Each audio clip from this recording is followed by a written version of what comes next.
महाशिवरात्रि व्रत कथा चित्रभानु नामक एक भील शिकारी की कथा है जिसने अनजाने में ही शिवरात्रि का व्रत कर लिया।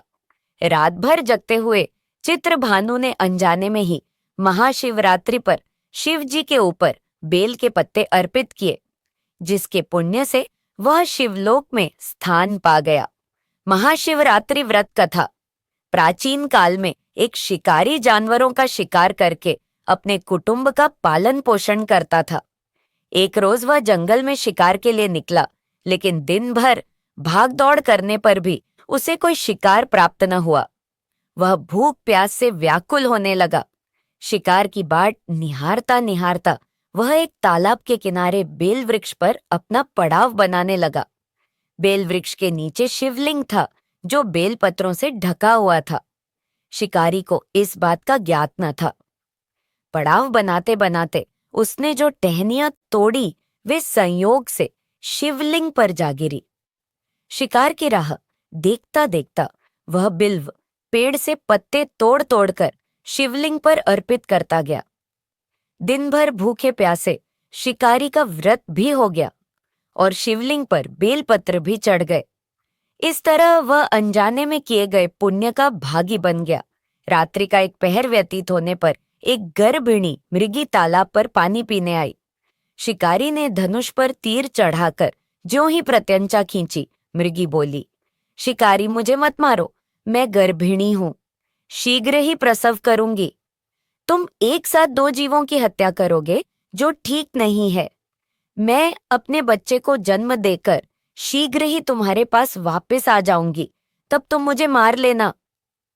शिकारी को हिरणी सच्ची लगी। उसने तुरंत प्रत्यंचा ढीली कर दी और मृगी झाड़ियों में लुप्त हो गई। कुछ समय उपरांत एक और मृगी उधर से निकली। शिकारी बहुत खुश हुआ कि अब तो शिकार मिल गया। समीप आने पर उसने धनुष पर बाण चढ़ाया। मृगी ने विनम्रता पूर्वक निवेदन किया, हे शिकारी, मैं थोड़ी देर पहले ही ऋतु से निवृत्त हुई हूं, कामातुर विरहिणी हूं, अपने प्रिय की खोज में भटक रही हूं। मैं अपने पति से मिलकर शीघ्र ही तुम्हारे पास आ जाऊंगी। शिकारी ने उसे भी जाने दिया। 2 बार अपने शिकार को उसने स्वयं खो दिया। उसका माथा ठनका, वह चिंता में पड़ गया। रात्रि का आखिरी पहर बीत रहा था। तभी एक अन्य मृगी अपने बच्चों के साथ उधर से निकली। शिकारी के लिए यह स्वर्णिम अवसर था। उसने धनुष पर तीर चढ़ाने में देर न लगाई। वह तीर छोड़ने ही वाला था कि मृगी बोली, हे शिकारी, मैं इन बच्चों को पिता के हवाले करके लौट आऊंगी, इस समय मुझे मत मार। शिकारी हंसा और बोला, सामने आए शिकार को छोड़ दूं, मैं ऐसा मूर्ख नहीं। इससे पहले मैं 2 बार अपना शिकार खो चुका हूं। मेरे बच्चे भूख प्यास से तड़प रहे होंगे। उत्तर में मृगी ने फिर कहा, जैसे तुम्हें अपने बच्चों की ममता सता रही है, ठीक वैसे ही मुझे भी अपने बच्चों की चिंता है। इसलिए सिर्फ बच्चों के नाम पर मैं थोड़ी देर के लिए जीवन दान मांग रही हूं। हे शिकारी, मेरा विश्वास कर, मैं इन्हें इनके पिता के पास छोड़कर तुरंत लौटने की प्रतिज्ञा करती हूं। मृगी का दीन स्वर सुनकर शिकारी को उस पर दया आ गई। उसने उस मृगी को भी जाने दिया। शिकार के अभाव में बेलवृक्ष पर बैठा शिकारी बेलपत्र तोड़ तोड़कर नीचे फेंकता जा रहा था। पौ फटने को हुई तो एक हष्टपुष्ट मृग उसी रास्ते पर आया। शिकारी ने सोच लिया कि इसका शिकार वह अवश्य करेगा।